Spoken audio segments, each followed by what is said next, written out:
మీరు ఇప్పుడు రామాయణాన్ని ఒక కొత్త కోణంలో పరిశీలన చేయండి. ఇన్నాళ్ళు మనం ఏం చెప్పాం? సీతారాములంటే ఇద్దరు కలిసి ఉంటారండి, శక్త్యాలో భైతున్నా అమ్మైశ్వర్యేణ ధనీనవా, ఎన్నో మాటలు చెప్పాము ఆ శ్లోకాలు. కానీ ఇవాళ మీరు ఇంకొక కోణంలో చూడండి. నిన్నటి రోజున మీకు నేను ఒక మాట చెప్పి ఉన్నాను. రాముడు నరుడిగా జన్మించాడు కనుకనే తతశ్చ ద్వాదశే మాసే చైత్రే నామకే తిథౌ నక్షత్రే తిథి దైవచ్చే సోచ్య సంస్థేషు పంచషు గ్రహేషు కర్కటే లగ్నే వక్పతాం బిందునా సహా ప్రోజ్యమానే జగన్నాథం సర్వలోక నమస్కృతం. సర్వలోకముల చేత నమస్కరింపబడినటువంటి జగన్నాథుడు 12 నెలలు కౌసల్యా గర్భవాసము చేస్తే తప్ప నరుడు కాలేడు కనుక నరకాంత యొక్క గర్భమునందు 12 నెలలు ఉండి ఆవిర్భవించాడు నరుడిగా. రాముణ్ణి ఎప్పుడైనా ఎవరైనా వచ్చి నువ్వు పరబ్రహ్మమునవు అన్నారనుకోండి, వెంటనే ఆయన అంటాడు, కాదు నేను మనుషమ్మణ్ణి, నేను అలా అనుకోవట్లేదు, నేను మనుష్యులను అంటాడు. రాముడు ఎప్పుడు నేను దైవమును అన్నాడు. రాముడు నేను దేవుణ్ణి అన్నాడు అనుకోండి, రాముడు ఇంకేడవడం కుదరదు. రాముడు నా భార్యను ఎవరో ఎత్తుకెళ్ళిపోయారని చెప్పి ఎవరు ఎత్తుకెళ్ళిపోయారో నాకు తెలియట్లేదని సుగ్రీవుణ్ణి వాళ్ళని అడగడం ఉండదు. ఎందుకంటే ఈశ్వరునకు ఒక శక్తి ఉంటుంది. ఏకకాలమునందు కొన్ని కోట్ల ప్రాణుల మనస్సులలో జరుగుతున్న విషయములను తాను గ్రహించగలడు. మరి ఇప్పుడు రాముడు భగవంతుడిగా ఉన్నాడు అనుకోండి, ఇప్పుడు సీతమ్మని ఎవరు అపహరించారో రాముడికి తెలిసి ఉండాలి. అప్పుడు రామాయణ కోణమే మారిపోతుంది. ఆధ్యాత్మ రామాయణంలో ఉంటుంది అప్పుడు రామాయణం, వాల్మీకి రామాయణంలో ఉండదు. ఆధ్యాత్మ రామాయణం చాలా గమ్మత్తుగా ఉంటుంది, అది వేరు కోణం. ఇప్పుడు మళ్ళీ ఆధ్యాత్మ రామాయణం కూడా ఎందుకు కానండి, ఆ రామాయణంలో రాముడు ఎప్పుడూ నరుడిగానే నడుస్తాడు. సీతమ్మ తల్లి చూడండి, అలా ఆవిడ నరకాంతగా జన్మించలేదు. నరకాంతగా ఆవిడ జన్మించలేదని ఎవరు చెప్పాలి? ఎక్కడ ఇప్పుడు రాముడు పుట్టాడు అనుకోండి, పిల్లలు లేరని పుత్రకామేష్టి చేశారు. సీతమ్మ తల్లి కూడా ఒక గర్భవాసము చెయ్యకుండా పుట్టిందని ఎవరు చెప్పాలి? ఎవరికి కూతురుగా ఉందో వాళ్ళు చెప్పాలి. ఇది ఒక పెద్ద కాంట్రవర్సీ. మీరు కొంచెం జాగ్రత్తగా ఆలోచించండి. ఎవరు నా కూతురు అని చెప్పుకుంటున్నాడో ఆయన ఒక మాట చెప్పాలి. ఏమని? ఈవిడ నా కూతురు కాదండి నిజానికి అని చెప్పాలి. ఇప్పుడు అలా అన్నాడు అనుకోండి, మాట మార్చాడంటాం. మాట మార్చాడండి, ఎలా నమ్మడం అంటాం. ఆయన మహాజ్ఞాని అయి ఉండాలి, ఆయన అలా అబద్ధం ఆడేవాడు కానివాడు అయి ఉండాలి. కాబట్టి ఇప్పుడు సీతమ్మ తల్లి ఎక్కడ జన్మించింది అంటే, ఎలాగైతే పిల్లలు లేక దశరథ మహారాజు గారు పుత్రకామేష్టి చేశారో అలాగే విదేహ దేశానికి సంబంధించినటువంటి విదేహ వంశానికి సంబంధించినటువంటి జనక మహారాజు గారు కూడా బిడ్డలు లేక యజ్ఞం చెయ్యడం కోసమని భూమిని దున్నేడు. భూమిని యజ్ఞమునందు అదొక ప్రక్రియ, భూమిని దున్నుతారు. అలాగే పద్మావతీదేవి కోసమని ఆకాశరాజు గారు దున్నేరు. భూమిని దున్నుతుంటే ఆయన ఒక మాట చెప్పాడు. ఎక్కడ చెప్పాడు ఈ విషయం? సీతాదేవి యొక్క ఉత్పత్తిని గురించిన విషయం ఎక్కడ ఉన్నది రామాయణంలో? రాముడి యొక్క జననం బాలకాండలో ప్రకటంగా చెప్పారు. సీతమ్మ తల్లి జననం జనకుడు యజ్ఞం చేసినట్టు సీతమ్మ తల్లి జన్మించినట్టు వేరుగా ఎక్కడా చెప్పలేదు, జనకుడితో చెప్పించారు. ఎక్కడ చెప్పించారు అంటే, సీతా కళ్యాణం ఒక పెద్ద కాన్ఫిడెన్షియల్ ఫైల్, చాలా సీక్రెట్ అని, టాప్ సీక్రెట్ అని రాసి 2 ఎర్రగీతలు కొట్టించుతారు ఆ ఫైల్ని. ఎందుకంటే సీతా కళ్యాణం అర్థమైతే రామాయణంలో చాలా రహస్యాలు అర్థమవుతాయి. మీరు చూడండి, సీతా కళ్యాణం బాలకాండలో ఒకలా ఉంటుంది, అయోధ్యకాండలో ఒకలా ఉంటుంది. తేడా ఉంటుంది రెండింటికి. మీరు సునిశ్చితంగా పరిశీలన చేస్తే తప్ప రెండింటికి తేడా అర్థం కాదు. బాలకాండలో సీతా కళ్యాణం జరిగినప్పుడు ఒక గమ్మత్తు జరిగింది. అసలు రామలక్ష్మణుల్ని తీసుకొని మిథిలకి వస్తున్నాడు విశ్వామిత్రుడు అన్న విషయం జనక మహారాజు గారికి తెలియదు. జనక మహారాజు గారి దగ్గరికి విశ్వామిత్రుడు రామలక్ష్మణుల్ని తీసుకుని వచ్చాడు. తీసుకొస్తే అర్ఘ్యపాద్యాదులు ఇచ్చాడు. మహానుభావుడు బ్రహ్మర్షి వచ్చాడు, నాడు నమస్కరించాడు, కూర్చోబెట్టాడు. అయ్యా ఏమిటండి మీరు ఇలా ఇచ్చేశారు, చాలా సంతోషం, నేను చేస్తున్న యజ్ఞం చూడడానికి వచ్చారు అన్నాడు. ఆయన అన్నాడు, నేను చిన్న మాట చెప్తాను ఈ జనక, నీ దగ్గర శివధనస్సు ఒకటి చాలా కాలం నుంచి ఉంది కదా, ఆ శివధనస్సుని ఒక్కసారి మంజూష అంటే ఒక పెద్ద పెట్టిలో ఉంటుంది. అది ఆ పెట్టికి బోల్డ్ చక్రాలు ఉంటాయి. దాన్ని అందరూ లాగలేరు. ఓ 500 మందో 1000 మందో యోధులు కలిసి లాక్కొస్తారు ఆ మంజూష. అంటే అది ఎంత బరువు ఉంటుందో మీరు ఆలోచించండి. అసలు సాధారణంగా ఎంత బరువు ఉన్నదైనా చక్రం ఉంటే తోస్తే పెడుతుంది, అది అంతమంది లాగితే కానీ కదలదు. దాన్ని ఒక్కసారి తీసుకొస్తావా అన్నాడు. ఏ తద్దర్శయ భద్రంతే కృతకామౌ నృపాత్మజౌ దర్శనాదస్య ధనుషో యథేష్టం ప్రతియాస్యత. ఇంతే చెప్పాడు విశ్వామిత్రుడు. ఆ శివధనుస్సును ఒక్కసారి సభలోకి తెప్పించి ఆ మంజూషని విప్పి చూపించు. ఈ పిల్లలిద్దరిని రామలక్ష్మణుడు అంటారు. వీళ్ళ నాన్న దశరథ మహారాజు, వీళ్ళు నా యజ్ఞ సంరక్షణం చేశారు. జనక మహారాజు గారికి ఓ పురోహితుడు ఉన్నాడు, అక్కడ వశిష్ఠుళ్ళ, ఈయన శతానందుడు. ఈ శతానందుడు గౌతముడు అహల్య యొక్క కుమారుడు. వీళ్ళకి శతానందుడికి రాముడంటే ఎందుకంత సంతోషం అంటే, వాళ్ళ అమ్మగారికి శాప విమోచనం రామచంద్ర ప్రభు వల్ల అయింది. ఈ విశ్వామిత్రుడు చెప్పబట్టి అయింది, అటు వైపు తీసుకురావాల, అందుకని కృతజ్ఞతాభావం ఉంది. ఇప్పుడు ఒక్కసారి మంజూషని తీసుకురా, పెట్టి తెరు. ఈ పిల్లలిద్దరూ చూసి వెళ్ళిపోతారన్నాడు. ఎక్కడైనా విశ్వామిత్రుడు నువ్వు ఆ పెట్టి తీసుకొచ్చి ఇక్కడ పెట్టు, భూత భవిష్యత్ వర్తమాన కాలంలో తెలుసున్న బ్రహ్మర్షి ఈ శివధనస్సు ఇవాళ విరిచేస్తాడు రాముడు, అందుకే తీసుకొచ్చాను. మీ అమ్మాయి పెళ్ళి అయిపోయినట్టే, పట్టు చీరలు కొనేసుకో, తాంబూలాలు సిద్ధం చేసుకో, మంగళసూత్రాలు రెడీ అని అడగలేదు. చూసి వెళ్ళిపోతారు. ఎందుకని? శివధనస్సుని ఎత్తడం ఎత్తలేకపోవడం ఈశ్వరానుగ్రహం మీద ఆధారపడి ఉంటుంది. తను గురువుగా తండ్రి చెయ్యవలసిన పెళ్లిని గురించి గురువే మాట్లాడితే బాగుండదు. రాముడి ధర్మం ఏమిటో, రాముడు ఎటువంటి వాడో, తండ్రి నిర్ణయించవలసిన విషయాల్లో ఎంత నిక్కచ్చిగా ఉంటాడో మీరు చూద్దురు కానీ. ఇది బ్రహ్మర్షి విశ్వామిత్రుడు అంటే. అందుకే ఆయన మీ అమ్మాయి పెళ్ళి అవుతుందని చెప్పలేదు, ఆ మంజూష పట్రా అని. అంటే ఇప్పుడు ఏం చెయ్యాలి? జనకుడు పట్టుకొచ్చి అక్కడ పెట్టాలి. ఆయన చిత్రమైన మాట అన్నాడు. ఆయన అన్నాడు, ఈ శివధనస్సు మా ఇంట్లో చాలా కాలం నుంచి న్యాసంగా ఉంది, నేను ఒక నియమం పెట్టుకున్నాను. ఏమిటో తెలుసా? అధమే కృషత క్షేత్రం లంగలా దుగ్ధితామయ. ఈవిడ నేను ఒకనొక సమయంలో యజ్ఞం చెయ్యడం కోసమని భూమిని తవ్వాను. భూమిని దున్నుతుంటే నాకు ఒక పెట్టె దొరికింది. ఆ పెట్టె నాగటి చాలుకి తగిలింది, తీసాం. అందులోంచి సీతానాం నాటి విశ్రుత ఉద్ధితామయ, పెట్టెలోంచి పైకి లేచింది పిల్ల. పైకి లేచి ఈ పిల్లకి పేరు నేను పెట్టలేదు, తనే పెట్టుకుంది, సీత అని పేరు. కానీ జనకుడనైన నన్ను అనుగ్రహించింది కాబట్టి కూతురుగా జానకి అని లోకం పిలిచింది. కానీ ఆ పిల్లకి నేను పేరు పెట్టలేదు, ఆ పిల్ల పేరు ఆ పిల్లే పెట్టుకుంది, సీత అని పెట్టుకుంది. ఈ సీత యుక్త వయస్కురాలైంది. ఇప్పుడు జనకుడు ఒక పెద్ద మాట, ఇది లోకంలో ఆడపిల్లలు ఉన్న తండ్రులు ఎర్రసిరాతో అండర్లైన్ చేసుకోవాల్సినటువంటి శ్లోకం. ఎంత జ్ఞాని అయినా, ఎంత పండితుడైనా, ఎంత ఐశ్వర్యవంతుడైనా ఆడపిల్లని కన్నవాడు మాట పడడానికి కొంచెం సిద్ధపడాలి అన్నాడు. ఎందుకంటే వియ్యాల వారి మంచి వాళ్ళైనా మధ్యలో ఎవడో ఏదో అనొచ్చు, తొందరపడి నువ్వు తిరగబడకూడదు, కొంచెం ఓర్పు పాళ్ళు నీకు ఎక్కువ ఉండాలి ఆడపిల్ల భద్రత రీత్యా.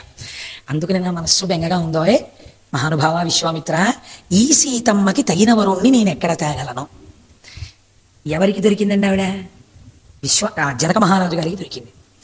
ఇప్పుడు జనకుడు ఆ పిల్లకి పెళ్లి చేయాలంటే ఏం చేయాలి? తను నిర్ణయించాలి ఎవరో యోగ్యుడైన వరుణ్ణి. అంతేకాని ఏమంటే మా ఇంట్లో పెద్ద ఇనప ఉంది, దాన్ని ఎవడు వంచితే వాడికి మా పిల్లనిస్తానని అనుకోండి, ఎంత అసహ్యంగా ఉంటుంది. మా ఇంట్లో శివధనస్సు ఉంది, దాన్ని ఎక్కువ పెడితే పిల్లనిస్తానన్నాడు. ఎందరో వచ్చారు, ఎవరూ ఎక్కువ పెట్టలేకపోయారు, అందరూ ఓడిపోయారు. సీతమ్మ మీద మరులు కొన్నారు. వీళ్ళందరూ సంఘం పెట్టారు. ఎవరి సంఘం అంటే శివధనస్సుని ఎత్తడంలో భంగపడిన వాళ్ళ సంఘము పెట్టి, ఏట్రా ఈ ధనస్సు అంటాడు, ఏంట్రా పిల్లనివ్వకుండాను, మనందరం కలిసి జనకుడిని చంపేస్తే గొడవ ఉండదు, అందుకని మనందరం జనకుడి మీద యుద్ధానికి వెళదామని వెళ్ళాడు. జనకుడు ఎవరు? మహాజ్ఞాని. తనని తాను రక్షించుకోడు, తాను దేవతల గురించి తపస్సు చేశాడు. ఇప్పుడు ఆ దేవతలు ఏం చేశారు? పరమప్రీతిని పొంది దేవతా సైన్యాన్ని ఇచ్చారు, ఇచ్చి వచ్చిన వాళ్ళని ఓడించారు. కాబట్టి పిల్ల పెళ్ళి ఇప్పుడు కావలేదు, ఎటు తేలలేదు, ఇలా ఉండిపోయింది. నేను ఈ ధనస్సుకి ఈ పిల్ల పెళ్లికి మూడేసట్టే పెట్టాను.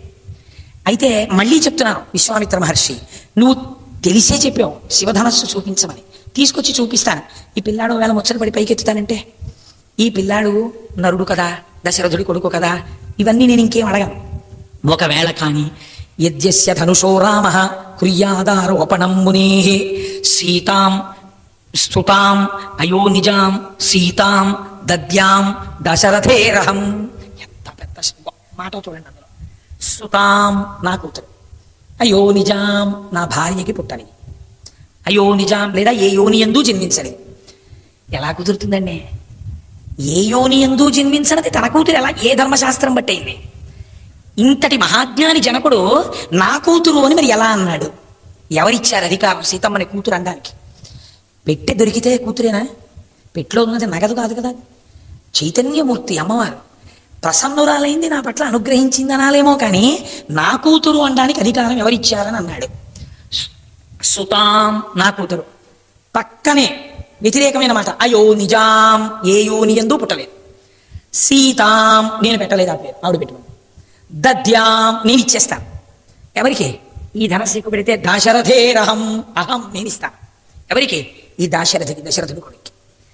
ఇందులో ఎంత విచారణ చేయవలసిన మాటలు ఉన్నాయి చూడండి. తన కూతురు కాదంటున్నాడు పక్క, అయ్యో నిజా అంటున్నాడు, నేను ఇచ్చేస్తానంటున్నాడు. పిల్ల మనస్సుతో సంబంధం లేదా? ఎవడో వచ్చి ధనస్సు ఎక్కువ పెట్టేశాడు అనుకోండి, ఇచ్చేస్తానంటున్నాడు. అదొక్కటే క్రైటీరియా, శివధనస్సు భంగం ఎక్కువ పెడితే చాలు పిల్లలు ఇచ్చేస్తాను, ఇది నా ప్రతిజ్ఞ అంటున్నాడు. మీరు రామాయణం మనం వినడానికి చేస్తాం. ఒకవేళ ఎవడో ఎక్కువ పెట్టాడండి శివధనస్సు వచ్చి, ఇచ్చేయడమేనా జనక మహారాజు గారు?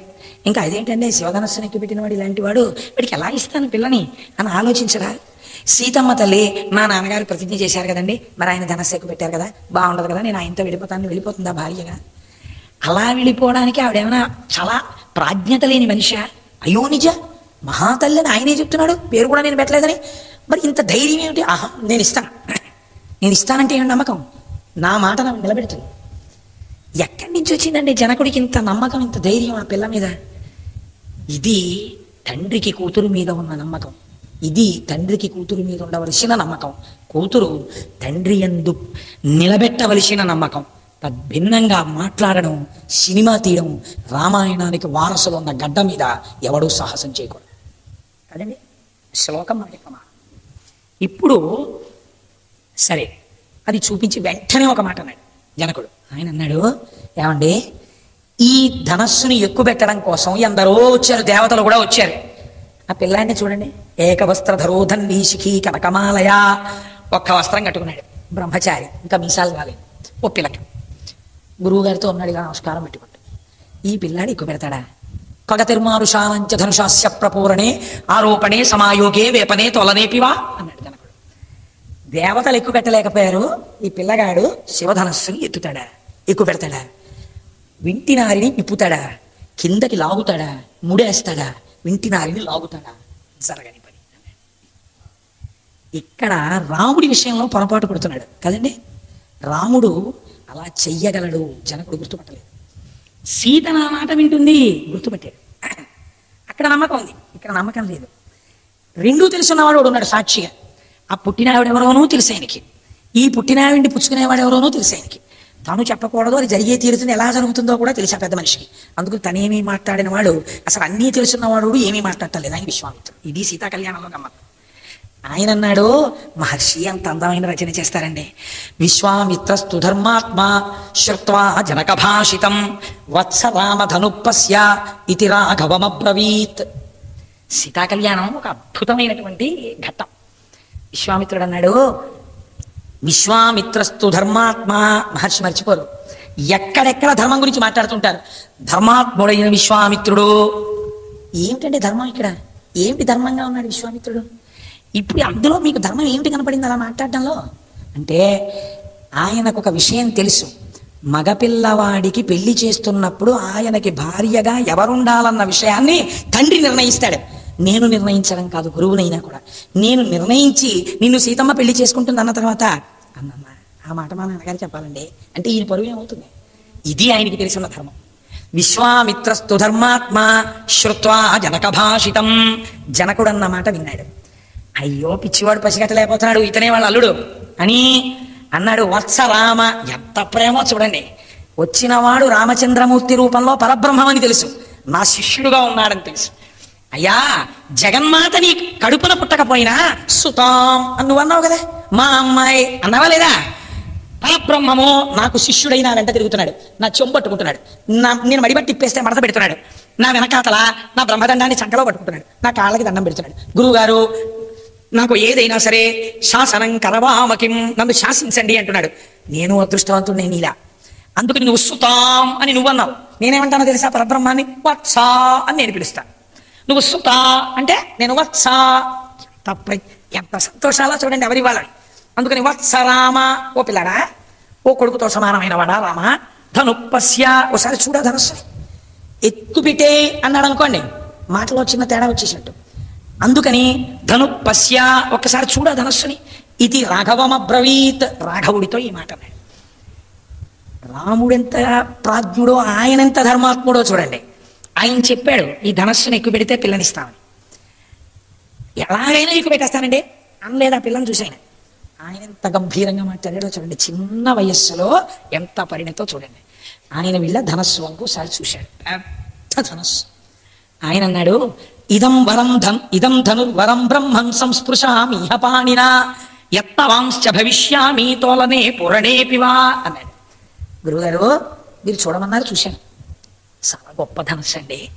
ఇదం ధనుర్వరం బ్రహ్మన్. గురువుగారిని ఏమని పిలుస్తున్నాడు చూడండి, బ్రహ్మన్ అని పిలిచాడు. అంటే గురుర్బ్రహ్మ గురుర్విష్ణు గురుర్దేవో మహేశ్వర గురు సాక్షాత్ పరబ్రహ్మ తస్మై శ్రీ గురవే నమః. గురువు పరబ్రహ్మమై ఉన్నాడు, అందుకని బ్రహ్మన్, మీరే పరమేశ్వరుడు.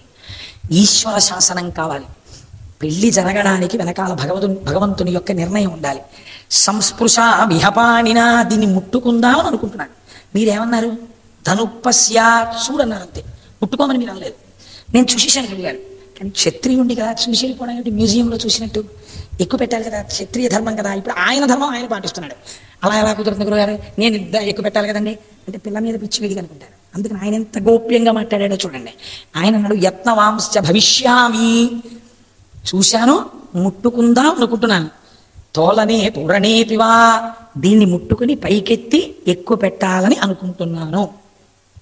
ఎప్పుడు ఎక్కువ పెడతాడు? తను ఎక్కువ పెట్టేయట్లేదు, ఎక్కువ పెడదాం అనుకుంటున్నాను అని గురువుగారి వంక చూశాడు. అన్నాడు అనుకోండి, అని వచ్చేస్తాడు. ఇప్పుడు ఆయన ఏమన్నాడు? ఎక్కువ పెట్టు అన్నాడు అనుకోండి, పెళ్లికి పేటేసేసినట్టు. వద్దు అన్నాడు అనుకోండి, ఇంత తెచ్చిన కార్యం ఆగిపోయినట్టు. కాబట్టి ఇప్పుడు ఆయన ఏమన్నాడు అన్నాడు. సార్ గురువు అన్నాడు అనుకోండి, ఆశీర్వచనం. గురువు యొక్క వైభవాన్ని ఆవిష్కరించింది సీతా కళ్యాణం. ఇప్పుడు ఆయన ఏం చేశాడు? ఒక్కసారి ఆ ధనస్సుని చేత పట్టుకుని పైకెత్తాడు. ఆరోపయిత్వా ధర్మాత్మా పూరయామాస తద్ధను తత్వభంజ ధనుర్మధ్యే, దాన్ని ఇలా ఎత్తిపెట్టి ఆశ్చర్యపోతున్నారు అందరూ. ఇలా చేయి పైకెత్తి విప్పిశాడంతే. ఆజానుబాహువరవిందలలాయతాక్షం, పెద్ద పెద్ద చేతులు. ఒక్కసారి ముడిప్పేసి కిందకి లాగి ముడేసి గట్టిగా లాగి ధనస్సు వింటినారి లాగాడు.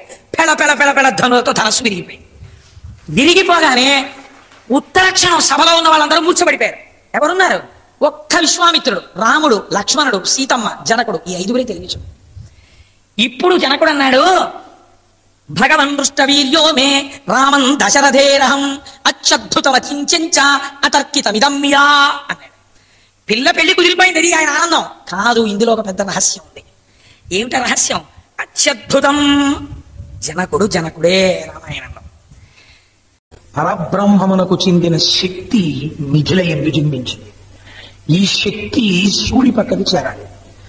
శివుడెవరో లేదా బ్రహ్మమెవరో నారాయణుడెవరో ఎవరు నిర్ణయించాలి అంటే, ఎవరు శివుడో వాడే శివధనస్సుని ఎక్కువ పెట్టగలడు. శివుడు అంటే మంగళప్రదుడు. కాబట్టి ఇప్పుడు శివకేశవ అభేదం ఏది? కాబట్టి ఇప్పుడు ఏం చెయ్యాలి? ఎవరు వచ్చి శివధనస్సు ఎక్కువ పెడతాడో ఆ ధనస్సుని ఎక్కువ పెట్టడం అంటే మాయాశక్తిని వహించుట, మాయను నియమించుట, మాయను ధరించుట. ఇది ఎవడు చేయగలడో వాడు పరబ్రహ్మము. మమ మాయా అంటాడు భగవద్గీతలో. ఈ మాయ అందరికీ వశురాలు కాదు. ఎవరు తనదిగా చేసుకోగలడో వాడు పరబ్రహ్మము. పరబ్రహ్మను నేనెలా గుర్తుపడతాను? శివధనస్సుని ఎక్కువ పెట్టిన వాడు బ్రహ్మం అని చెప్తాడు. అందుకని ధనస్సుని విషపెట్టాడు. ఇప్పుడు ఎవరు కనబడుతున్నాడు? ఇన్నాళ్ళు పిల్లాడనుకున్నాను. కాదు కాదు, ఇది పరమాత్మ. పరమాత్మకి పర్యాయ పదం అద్భుతం. అందుకని అత్యద్భుతం, అకించ, నేను ఊహించలేదు. అతర్కితం, దీని మీద వాదన లేదు. ఏమాశ్చర్యం! దాశరథేరహం, పరబ్రహ్మము దాశరథిగా లయాడుతున్నది. గుర్తుపట్టాడు కనకుడు.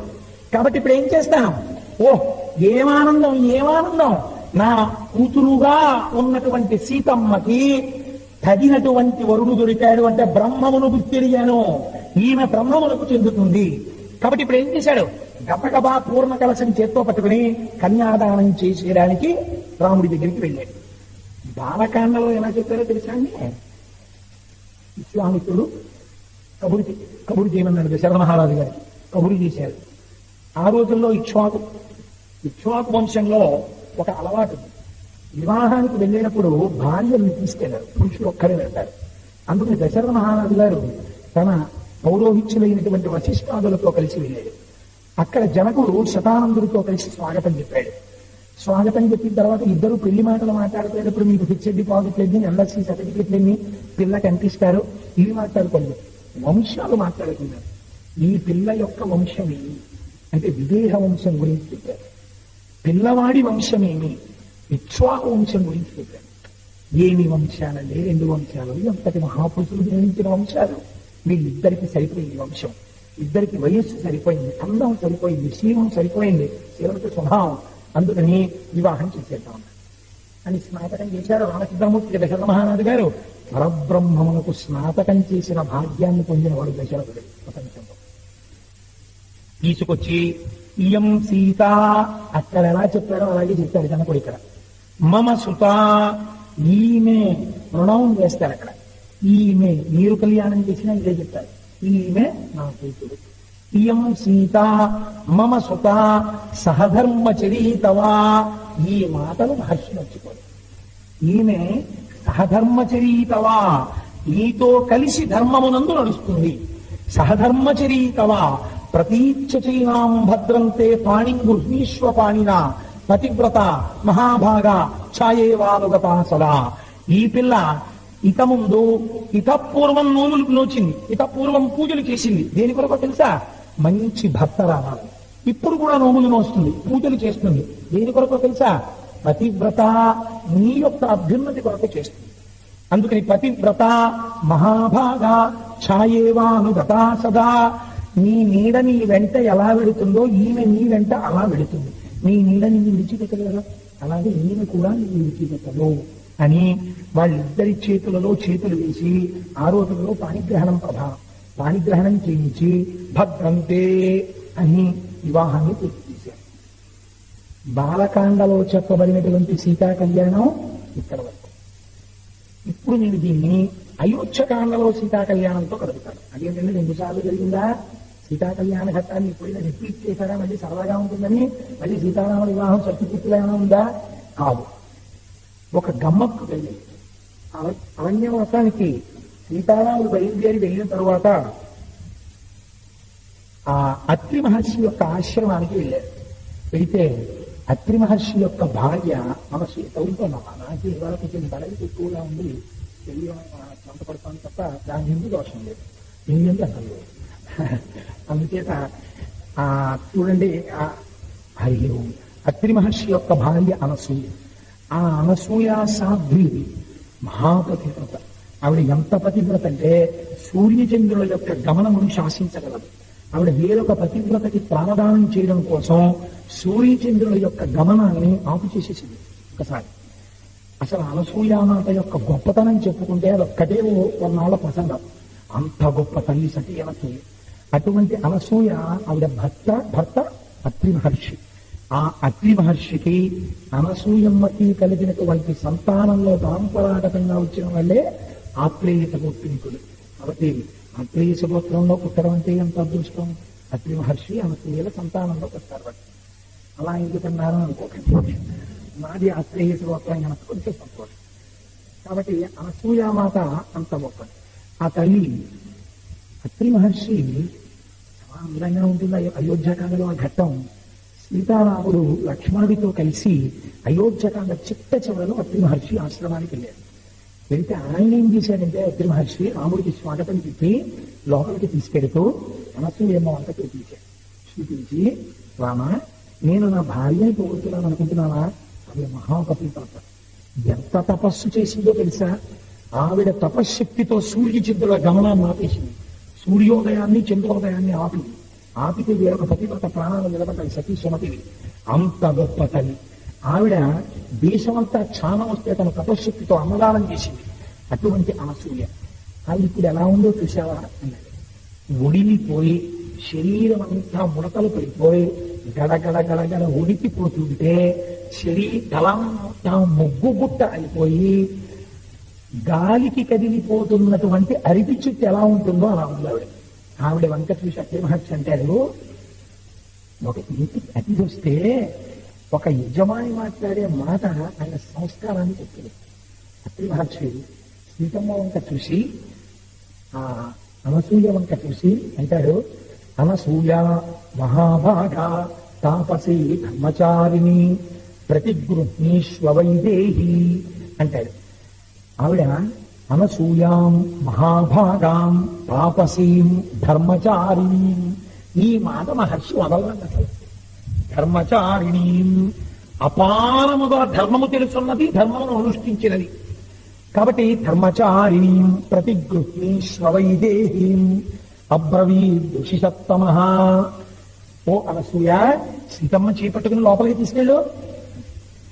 ఇది మహర్షి అండి ఏ ఒక్క చిన్న సన్నివేశాన్ని వదిలిపెట్టాం. మనం ఇంటికి ఎవరైనా కొత్త దంపతులు వచ్చారనుకోండి, మన ఇంటికి వస్తే ఆడపిల్ల కొత్తగా పెళ్ళయింది, ఏదో వచ్చింది, పాపం ఇప్పుడు ప్రస్తుతం కొంచెం కష్టంగా ఉంది. ఆవిడ్ని అందరితో పాటు కూర్చోపెట్టుకున్నాను అనుకోండి, ఆ పాప ఆవిడ కొంచెం చిన్నపుచ్చుకుంటుందేమో అనో, లేకపోతే ఇంటికి వచ్చినటువంటి ఆవిడ మగవాళ్ళ మధ్యలో కూర్చోబెడితే కించిత్ సిగ్గుపడుతుందేమో. అయ్యో నిజ, జనక మహారాజు గారి కుమార్తె, దశరథ మహారాజు గారి పెద్ద కోడలు, రామచంద్రమూర్తి పిల్లాలు అరణ్యంలో నడిచి రాలేదండి, నేను మాట నీ ఇంటికి వచ్చింది, నీ సంస్కారం ఏమైంది? అందుకు ఆయన అన్నాడు, ప్రతిగృహ్ణీష్వైదేహీం, అనసూయ చేపట్టుకెళ్ళి సీతమ్మ లోపలికి తీసుకెళ్ళి, గొప్ప మాట అండి. తన భార్యని తీసి ఏమో అమ్మాయిని లోపల కూర్చోబెట్టి అని అన్నారు అనుకోండి యజమాని, వాళ్ళు గబగబా వచ్చి రామ్మ అని చేపట్టుకొని లోపలికి తీసుకెళ్ళి కూర్చోబెట్టుకుని మాట్లాడేటప్పుడు ఇతపూర్వం ఎందరో కనపడ్డారు. అందరితో సీతమ్మ మాట్లాడింది, ఋషుల భార్యలతో. ఇప్పుడు సర్టిఫికెట్ ఇచ్చాడట్టే. ఈవిడ మహాభాగం అటువంటి క్యారెక్టర్ లేని అనసూయ లాంటి క్యారెక్టర్. ఇప్పుడు అనసూయ మాట్లాడుతోంది. మాట్లాడితే ఎలా ఉండాలని అనసూయ మాట్లాడితే?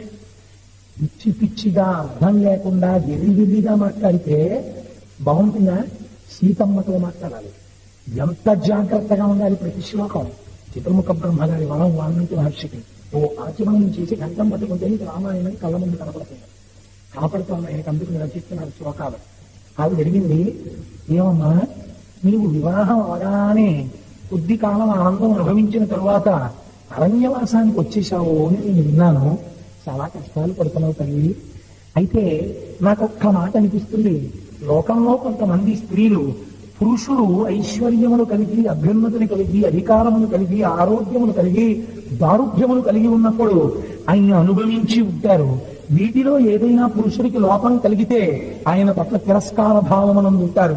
ఇటువంటి స్త్రీలు దూష్యమైనటువంటి నడువడి కలిగినటువంటి వారు ధర్మము తప్పి భర్తని గౌరవించకుండా, భర్త ఉపచారము చెయ్యకుండా, భర్త పట్ల మర్యాద లేకుండా, భర్త శుశ్రూష లేకుండా ఎన్ని పూజలు చేసిన స్త్రీ అయినా, ఎన్ని నోములు పట్టిన స్త్రీ అయినా నాకు తెలుసున్నంత వరకు సూర్యచంద్రులంత కాలం నరకంలో ఉంటుందని నేను అనుకున్నాను. యథార్థమేనంటావా? ఎవరు చెప్తున్నారని ఈ మాటలు? అనసూయమ్మ చెప్తాను. చెప్పి సీతమ్మ వంక చూస్తే సీతమ్మ తల్లి ఒక నవ్వునండి. నవ్వి, అమ్మా నువ్వు రాముడితో కలిసి అరణ్యవాసానికి వచ్చేసావని విన్నాను. సీతమ్మ, నువ్వు రాముడితో కలిసి అరణ్యవాసానికి వచ్చి అరణ్యవాసంలో రాముడితో కలిసి ఉండడంలో నీ మనస్సు ఏమీ బాధపడలేదు కదా? అయోధ్య నెలవలసిన వాడు అరణ్యాలు పట్టి తిరుగుతున్నాడు, ఆయనతో పాటు నేను తిరుగుతున్నాను, ఆయనతో పాటు కందమూలాలు తిరుగుతున్నాను, అడవిలో తిరుగుతున్నానని నీ మనస్సు కొండలేదు కదా? నువ్వు సంతోషంగానే ఉన్నావు. నిన్ను చూస్తే నాకు ఎంతో సంతోషంగా ఉందమ్మా. ఈ వయస్సులో భర్తను అనుభవించి వచ్చావు, ఎంత ధర్మం పాటించావు తల్లి అంటే. సీతమ్మంది పతి శుశ్రూష అన్నదే స్త్రీకి పరమధర్మమమ్మా అన్నది. అంటే సీతమ్మ తల్లి జవాబు చెప్పింది. ఒక అద్భుతమైనటువంటి శ్లోకం చెప్తుంది. ఇప్పుడు తెలియని రామాయణం ఇన్ని కాండలు సమానం గుర్తుంటాయా? కానీ ఒక ప్రయత్నం చేస్తాను. ఆ సీతమ్మ తల్లి అంటుంది అనసూయమ్మతోటి, అమ్మా ప్రాణి ప్రధాన కాళీ చ యత్పురా అగ్ని సన్నిధౌ అనుశిష్టా జనన్యాస్మి వాక్యం తదపి మే ధృతం. గొప్ప శ్లోకం చూడండి. మా అమ్మ నన్ను చిన్నతనంలో అంతఃపురంలో ఉన్నప్పుడు ఎప్పుడు ఏం చెప్పేదో తెలుసా అమ్మా? అత్తవారింట్లో ఎలా మసులుకోవాలో నాకు చెప్పేది. ఆఖరణ ఈ విషయాలు మా అమ్మ చిట్ట చివర ఎక్కడ వరకు నాకు చెప్తూ వచ్చిందో తెలుసా?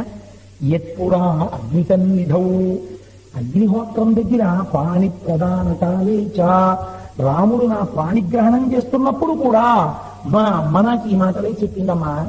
భర్తతో ఎలా ప్రవర్తించాలో నేర్పింది. అందుకని భర్తని అనుగమించి ఉండడం నాకు మా అమ్మ వలన అబ్బిన సంస్కారం అమ్మా అంటాడు. లోకానికి ఒక పాఠం చెప్తోంది సీతమ్మ అనసూయ కలిసి.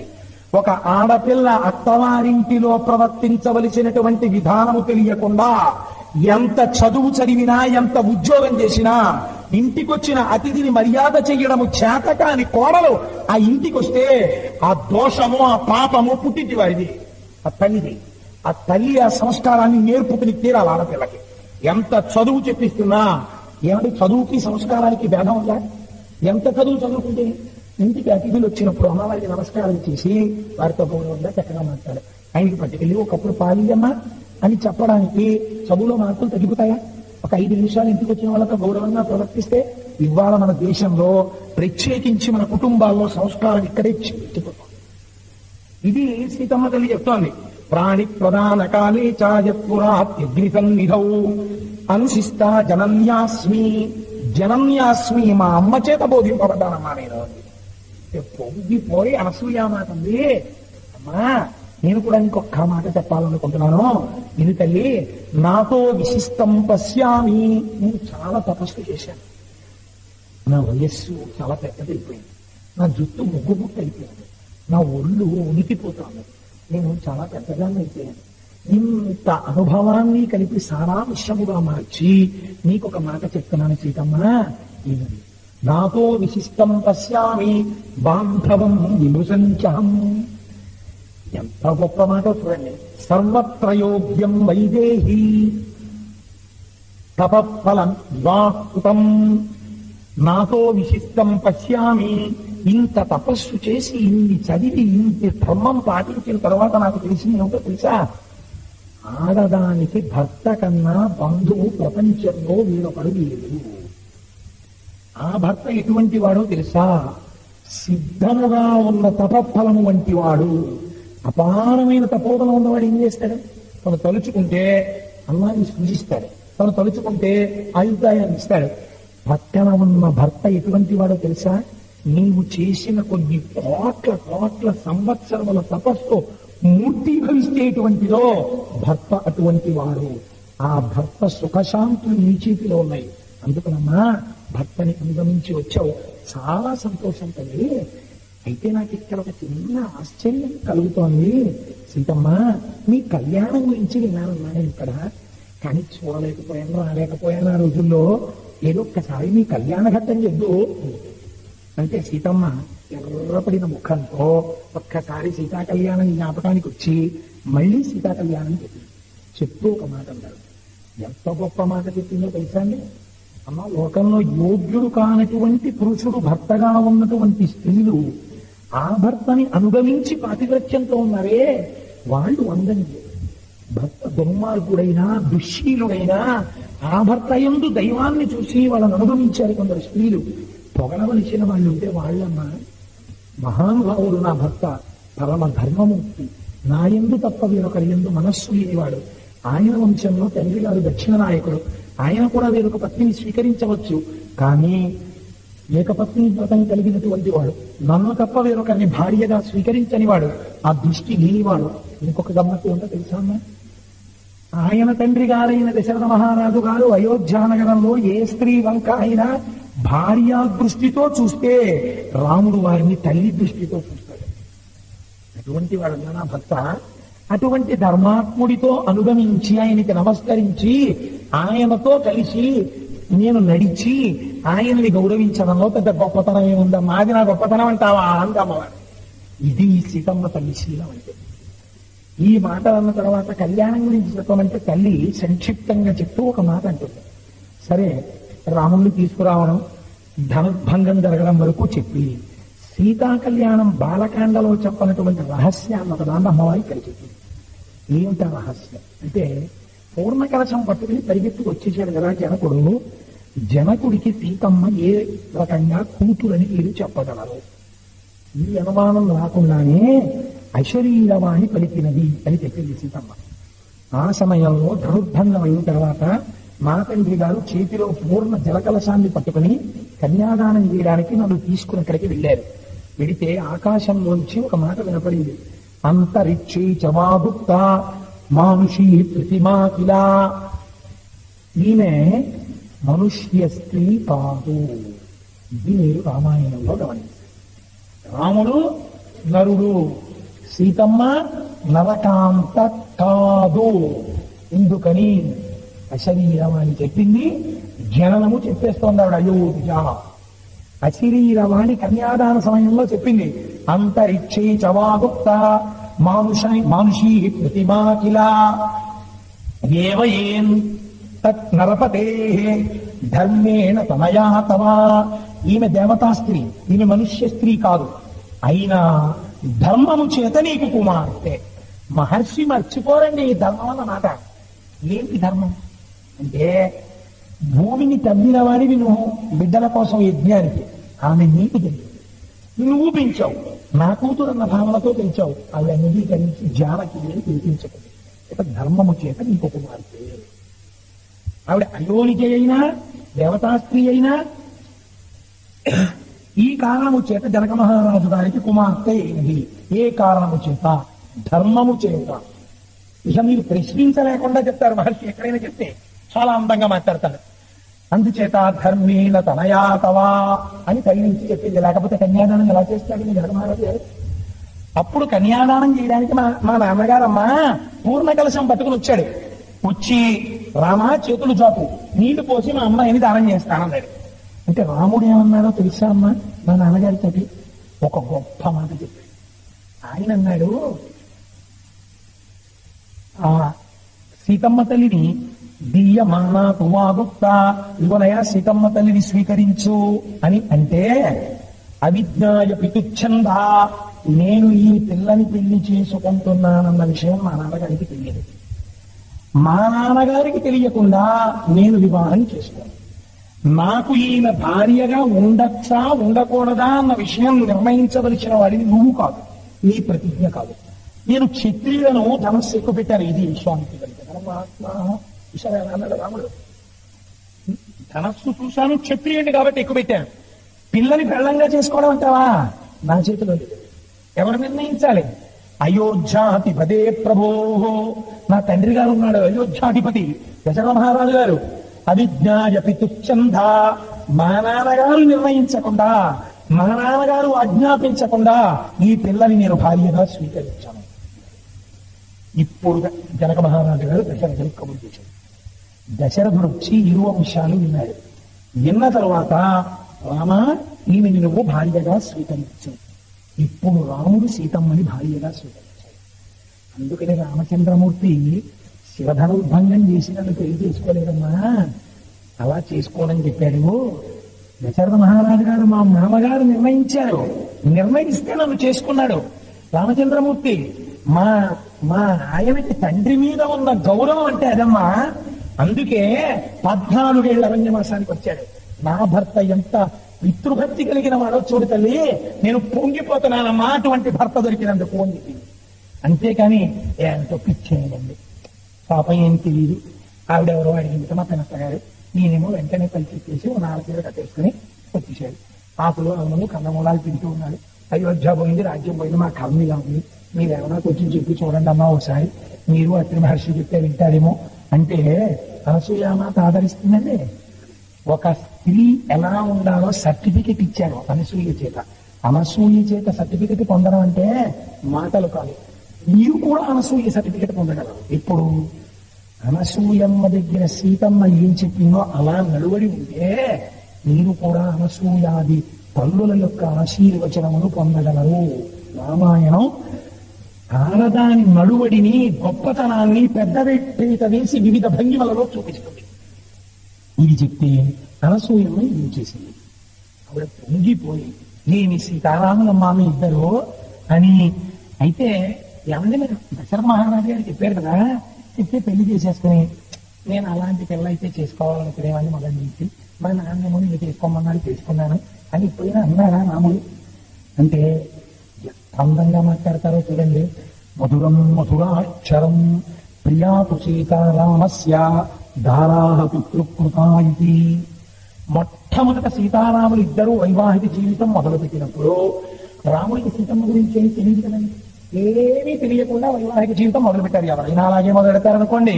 కానీ రాముడికి సీతమ్మ యందు ప్రేమతో వైవాహిక జీవితము ప్రారంభమగుటకు ఏది కారణమో, ఏది చూసి ఆయన సీతమ్మని మొట్టమొదట గౌరవించాడు? దారాహ పితృకృతా ఇది. మా తండ్రి గారైన దశరథ మహారాజు గారు ఈమె నాకు యోగ్యమైన భార్య అని నిర్ణయించినాడు. మా తండ్రి గారి తీర్పు తిరుగులేని తీర్పు. ఆయనకి తెలుసు నాకెవరు భార్యగా ఉండవు. ఆయన నిర్ణయించారు కాబట్టి నాకు ఈమె యోగ్యురాలైన భార్య. అందుకు రాముడు ప్రేమించాడు. మామగారు సీతమ్మ రాముడికి తగిన భార్య అని చేసిన నిర్ణయాన్ని సీతమ్మ ఎలా నిలబెట్టుకుంది? చిన్న శ్లోకంలో దాచేస్తారండి అంత. గుణాద్రూప గుణాక్షాపి ప్రీతిర్భూయోభ్యవర్ధత. గొప్ప మాట అండి. ఈ శ్లోకం అన్నది నిజంగా ఇది ఒక సిలబస్.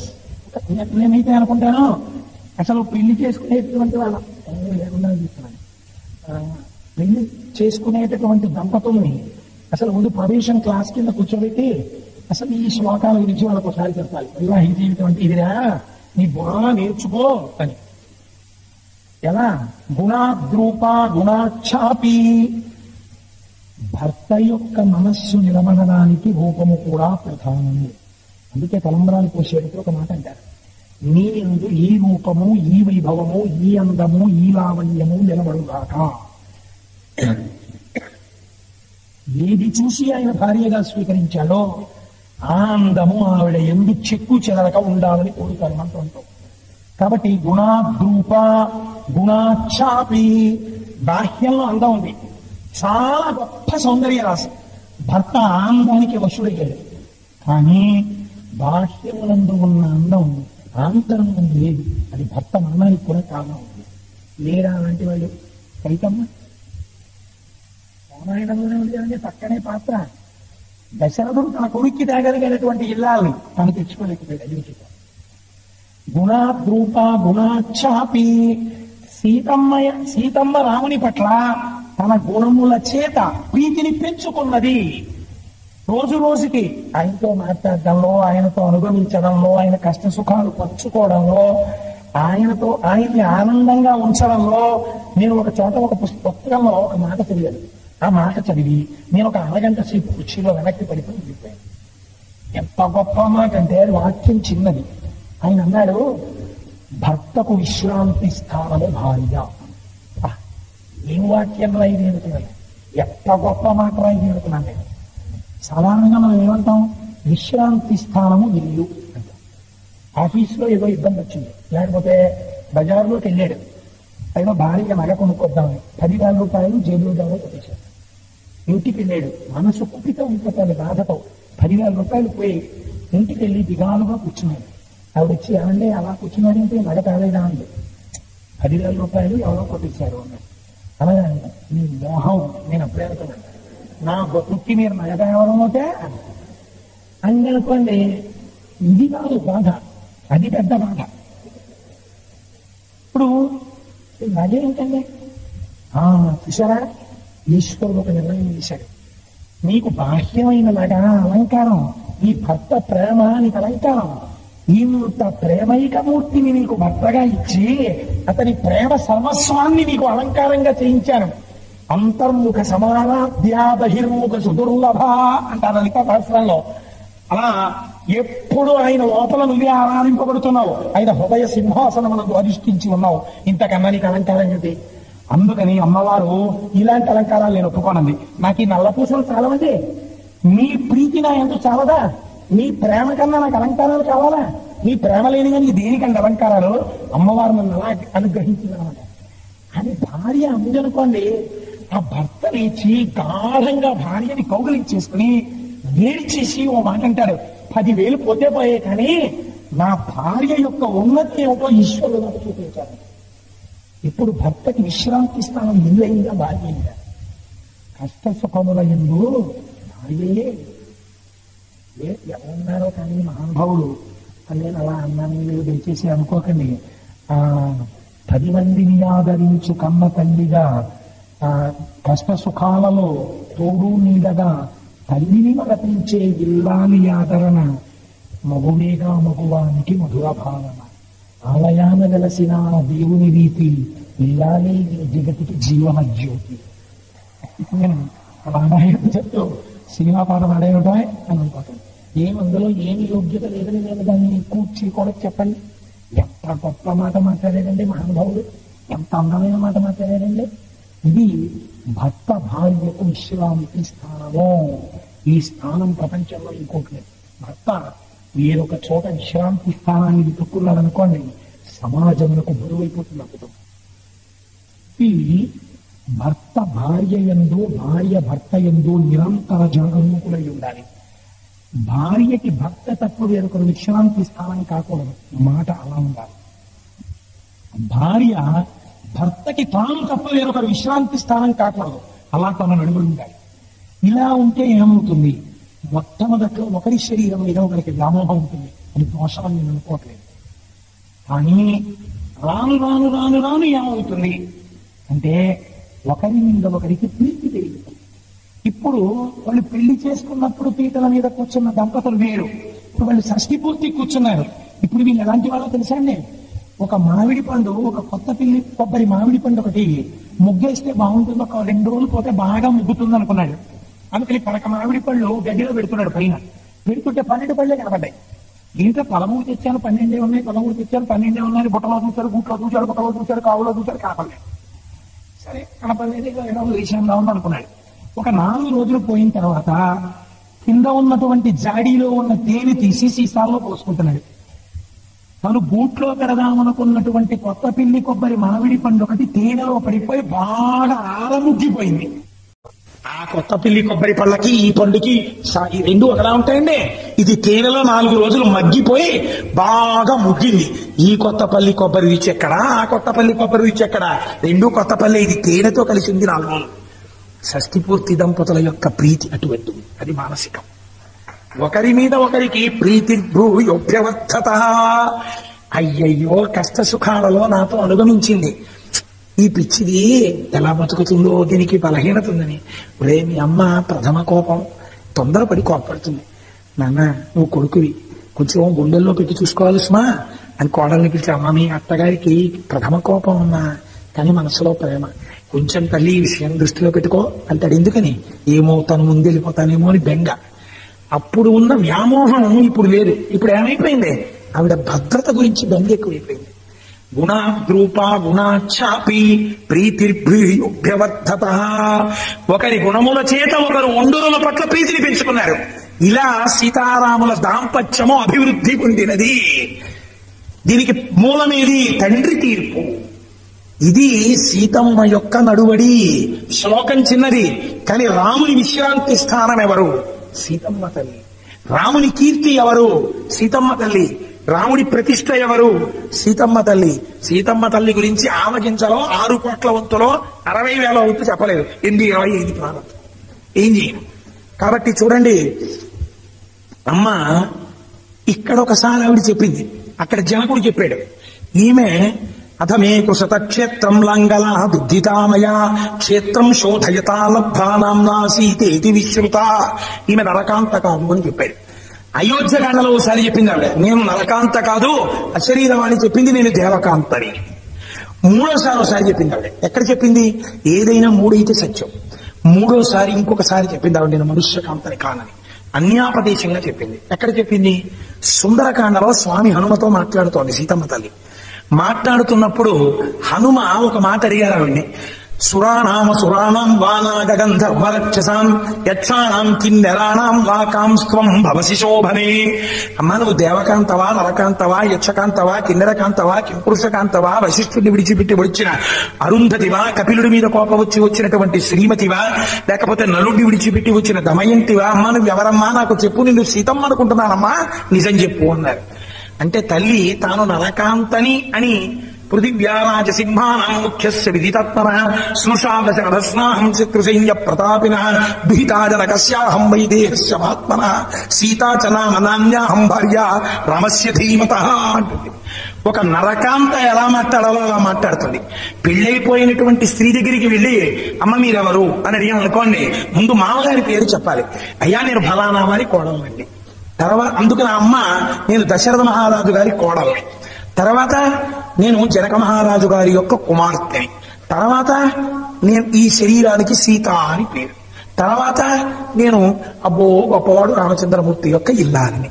చిట్ట చివర భర్త పేరు చెప్పింది.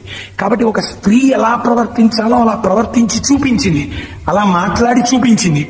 కానీ ఇక్కడే స్వామి హనుమతో ఆవిడ ఒక చిత్రమైన మాట చెప్పింది. సమాం 12 తత్రాహం రాఘవస్య నివేశనే భుంజానాం మానుషాన్ భోగాన్ సర్వకామ సమృద్ధిని. ఇదండి చాలా చిత్రమైన శ్లోకం. ఇది ఎక్కడ ఈ శ్లోకం చూడండి, ఆవిడంది మా ఇద్దరికీ వివాహమైన తర్వాత 12 సంవత్సరములు నేను రామచంద్రమూర్తి యొక్క అంతఃపురమునందు ఉన్నాను. ఆ 12 సంవత్సరములు మనుష్యులు అనుభవించేటటువంటి సర్వభోగములను నేను అనుభవించాను. ఈ మాట ఏమిటండి అసలు? కోటేశ్వరాలు మీ ఇంట్లో అన్నీ ఉన్నాయా అండి అన్నాడు అనుకోండి. మనుష్యులు అనుభవించు భోగములన్నిటినీ నేను అనుభవించు తిని అన్నాడు అనుకోండి. అది మీరు మనుషులు ఏంటి? మనుష్యులు అనుభవించి భోగాలు అనుభవించేది మీరేం దేవత రాక్షసుడా? లేకపోతే ఏమనాలి? నేను భోగాలన్నీ అనుభవించాను అన్నారు. ఆవిడ అలా అంటలేదు. భుంజానామానుషాన్ భోగాన్, మనుషులు అనుభవించే భోగాలు నేను అనుభవించానంట. మనుషులు అనుభవించే భోగాలు నేను అనుభవించానంటే నువ్వు మనిషి కావా? కాను. సత్యమే. ఇతపూర్వమే చెప్పిందిగా. తను మనుష్యకాంత అయితే ఒక మనుష్యుడికి జన్మించాలి. మనుష్య స్త్రీగా కనపడుతోంది, కానీ మనుష్య స్త్రీ కాదు. సీతమ్మ సాక్షాత్ పరాశక్తి, మాయాస్వరూపిణి. అందుకే సుందరకాండ పేరు దగ్గరికి వచ్చేటప్పటికి మహర్షి రామాయణాంతర్గతమైన పేరు పెట్టలేదు. బాలకాండ రాముడి బాల్యం చెప్పిందానండి, లేకపోతే ఇంకో కారణం చెప్పండి. బాలకాండ. అయోధ్యకాండ అయోధ్య గురించి చెప్పింది కాబట్టి. అరణ్యకాండ అరణ్యంలో జరిగినటువంటి విశేషాలు చెప్పింది కాబట్టి. కిష్కింధకాండ కిష్కింధలో విషయాలు చెప్పింది కాబట్టి. యుద్ధకాండ యుద్ధ విశేషాలు చెప్పింది కాబట్టి. ఉత్తరకాండ తదనంతర విశేషాలు చెప్పింది కాబట్టి. సుందరకాండ ఎలా? సుందరకాండ సుందరే సుందరో రామ సుందరే సుందరీ కథ సుందరే సుందరీ సీత సుందరే సుందరం వనం సుందరే సుందరం కావ్యం సుందరే సుందరం కపి సుందరే సుందరం మంత్రం సుందరే కింగ సుందరం అన్నారు. కావ్యం సుందరం, రాముడు సుందరుడు, సీతమ్మ సుందరి, హనుమ సుందరుడు, వర్ణములు సుందరం, అన్ని సుందరం. ఇంకా సుందరకాండ కాకపోతే ఏ కాండ అవుతుంది? కాదు. ఇందులో సీతమ్మ తల్లి బాలాత్రిపుర సుందరిగా కనపడుతోంది. బాలాత్రిపుర సుందరిగా కనపడుతోంది అని నువ్వు ఎలా చెప్పగలవు? ఒక ఆయన ఈ రహస్యాన్ని చెప్పిన వాడు ఉన్నాడు. ఎవరు? సీతమ్మ రామచంద్రమూర్తితో వెడితే రాముడు సంతోషంగా ఉన్నాడని చెప్పిన పెద్దలు ఎవరైనా ఉన్నారా? లేకపోతే అక్కడికి వెళ్ళి ఆయన బుర్ర తినేసిందా? అంటే దాని ఏమిటంటే మనకి కష్టాలను ఎప్పుడైనా అందా? ఎప్పుడూ ఆయనకి విశ్రాంతి స్థానంగానే ఉందా? అంటే ఈ మాటలు చెప్పాలంటే ప్రతి వాళ్ళు ఎలా సరిపోతారండి? దానికి ఒక పెద్దరికం ఉన్నవాళ్ళు చెప్పాలి. సుమంతుడు చెప్పాడు దశరథుడితో. దశరథుడు అడిగాడు, నా కొడుకు సంగతి వదిలేయి, యవ్వనంలో ఉంది నా కోడలు, కష్టం తెలియని పిల్ల రాముడితో వెళ్ళింది, బాధపట్టలేదు కదా అన్నాడు. అంటే సుమంతుడు ఎంత అందంగా చెప్పాడో తెలుసా అండి? బాలేన రమతే సీతా బాలచంద్ర నిభానన రామ రామే యదీనాత్మా విజనేపి వనే సపి. ఏమోయ్ దశరథ మహారాజా, బాలేన రమతే సీత, బాలయైన సీత, రమయైన బాల, లక్ష్మిగా ఉన్న బాలాత్రిపుర సుందరిగా ఉన్న లక్ష్మి. ఈవిడ బాలచంద్ర నిభానన, బాలచంద్రుడు ఎలా శోభిస్తాడో అలా శోభిస్తోంది. ఏ కారణం చేత? రామ రామే యదీనాత్మ విజనేపి వనే సతి. మనుష్యులు లేనటువంటి దండకారణ్యంలో అంత ఆనందంగా ఎందుకుందో తెలుసా? పక్కన భర్త ఉన్నాడని. పక్కన భర్త ఉంటే అది అరణ్యమైనా ఆవిడకి అవసరం. అంత ఆనందంగా ఆవిడ మాటకు ఆవిడ కట్టుబడి ఉన్నది. రాముడు అయోధ్యకాండలో సీతమ్మని తీసుకెళ్ళన్నాడు. తీసుకెళ్ళనంటే ఆవిడంది, నువ్వు అయోధ్యలో ఉండు, సంతోషంగా ఉండాలి, అరణ్యం ఎందుకు నీకు, నేను కష్టపెట్టకూడదన్నాడు. నేను తరచు చెప్తుంటాను ఈ శ్లోకాన్ని. ఆవిడంది, నా తంత్రీ వజ్జతే వీణా నా చక్రో వర్తతే రథ నా పతి సుఖమేదే తాయస్యాదపి శతాత్మజా. రామా, నేను ఒక మాట చెప్తాను వింటావా? వీణ చేత్తో పట్టుకుని వీణ తీగని గోటితో దెబ్బలు కొడుతుంటే వీణ తీగ పెనగి మూగుతుంది. పెనగి గోటి దెబ్బలు తిని మోగినటువంటి వీణ తీగ మోగుతోంది, అందులో వీణ మోగుతోందంటారు. నా చక్రో వర్తతే రథ, రథం వెళ్ళిపోతున్నప్పుడు ఎగుడు దిగుడుల మీద, ముళ్ల మీద, గాజు పెంకుల మీద, రాళ్ల మీద రథచక్రాలు నడుస్తున్నాయి అన్నారు. రథం నడుస్తోందంటారు. నా చక్రో వర్తతే రథ, కష్టం రథచక్రానిది, కీర్తి రథానిది, కష్టం వీణతీగది, కీర్తి వీణది. అలా నూరుగురు కొడుకులు తెల్లవారి అమ్మ నిద్రలేచి మంచం మించి కాలు కింద పెడుతుంటే తమ అరచేతులు జాపి అరిచేతులలో కాళ్ళు వేయించుకునేటటువంటి పిల్లలు ఉన్నప్పటికీ అటువంటి నూరుగురు కుమారుల వల్ల కలిగినటువంటి సుఖం కన్నా భర్త పక్కన ఉన్నప్పుడు కలిగినటువంటి సుఖము వేరు రామా, దీనితో తుల్యము కాదు. నువ్వు ఉన్నది అయోధ్య, నువ్వు లేనిది అడవి, నేను నీతో వస్తానన్నాడు. అలాగే ప్రవర్తించిందా సుమంత్రుడు చెప్పాడు. ఇంకొక ఆయన చెప్పాడు, సుమంత్రుడు అంటేనండి ఆ ఇంటి పెద్ద కదా, అలా కనపడదు అసలు ఆయనకి సీతమ్మ, అందుకే అలా చెప్పేశాడండి అంటారేమో. మహర్షి గొప్పతనం ఏమిటో తెలుసా? సీతమ్మ రాముని విశ్రాంతి స్థానము. రాముడు అరణ్యవాసంలో కూడా ఆనందంగా ఉన్నాడు. కారణం నేనంట మా అమ్మ సీతమ్మ అంటాను. ఎలా రుజువు చూపించగలవు? మీకు సుమంత్రుడి వాక్యం నేను ఒకటి చూపించాను, మీరు ఒప్పుకోరంటే నేను ఒక మర్యాద కన్నానంతే అన్నమాట. నేను మిమ్మల్ని తక్కువ చేసేటలేదు. సుమంత్రుడు అంటాడండి, ఎందుకన్నాడు? ఆయన అయోధ్య పట్టణంలో చాలా కావలసిన వాడు. సీతమ్మని పట్టుకుని ఆ సీతమ్మ కొంచెం రాముడితో కొంచెం అదో బాధగా అస్తమానం అడి తిరిగి కళ్ళు ఒత్తుకుంటోందండి. అండ కదా, అసలే దశరథ మహారాజు గారు ఏడుస్తున్నాడు. అందుకుని చెప్పలేదేమో, ఇలా చెప్పాడేమో అంటారేమో. సీతాపహరణం జరిగే ముందు అప్పటికి 13 సంవత్సరముల అరణ్యవాసం పూర్తయిపోయింది. అంటే 14 ఏళ్లలో సింహభాగం పూర్తయిపోయింది కదండి. ఇప్పుడు సీతారాముల్లో రాముడికి సీత విశ్రాంతి స్థానంగానే ఉందా? ఇప్పటికి 13 ఏళ్లలో కూడా ఇప్పుడు రాముడిని ఎక్కడ దెప్పి పడవలేదా? ఏంటంటే మనకి అరణ్యవాసం అని. ఇప్పుడు మళ్ళీ సుమంత్రుడో లక్ష్మణుడో చెప్పాడు అనుకోండి, మళ్ళీ ఇది అనుమానం వస్తుంది కదా. మహర్షి ప్రజ్ఞ చూడండి ఎవరితో చెప్పించారో. ఆయన అన్నారు, రావణాసుడు మారీచుడి దగ్గరికి వెళ్ళి, మారీచా నువ్వు రాముణ్ణి కొంచెం దూరంగా తీసుకెళ్లి హా సీత హా లక్ష్మణ అని అరుస్తూ రాముడి చేతిలో చచ్చు. రాముడి అరుపు అనుకుని సీతమ్మ లక్ష్మణుడిని పంపేస్తుంది, నేను సీతమ్మను అపహరిస్తానన్నాడు. అంటే వెంటనే మారీచుడు చెప్పినటువంటి మాట ఏమిటో తెలుసండి?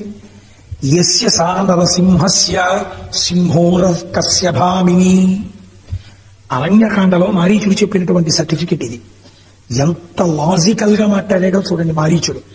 అసలు మారీచుడు లాంటి క్యారెక్టర్ రామాయణంలో దొరకదండి. అటువంటి క్యారెక్టర్ అది. నాకు అనిపిస్తుంది అసలు మారీచుడి శ్లోకాల వీటి మీద ఒకసారి ఉపన్యాసం చెప్పాలంటుంది. ఎన్ని విధి కోరికలు నాకు.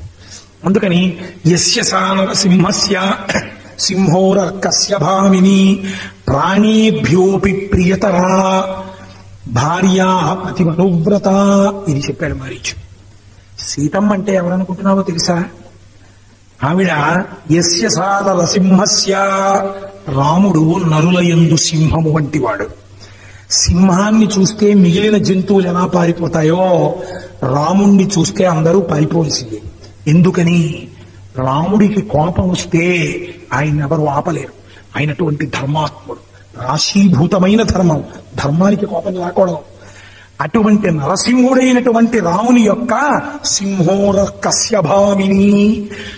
సింహము యొక్క వక్షస్థలం ఎలా ఉంటుందో, సింహం వక్షస్థలం మీద ప్రపంచంలో ఎవరైనా ముట్టుకుని గీరుతారండి?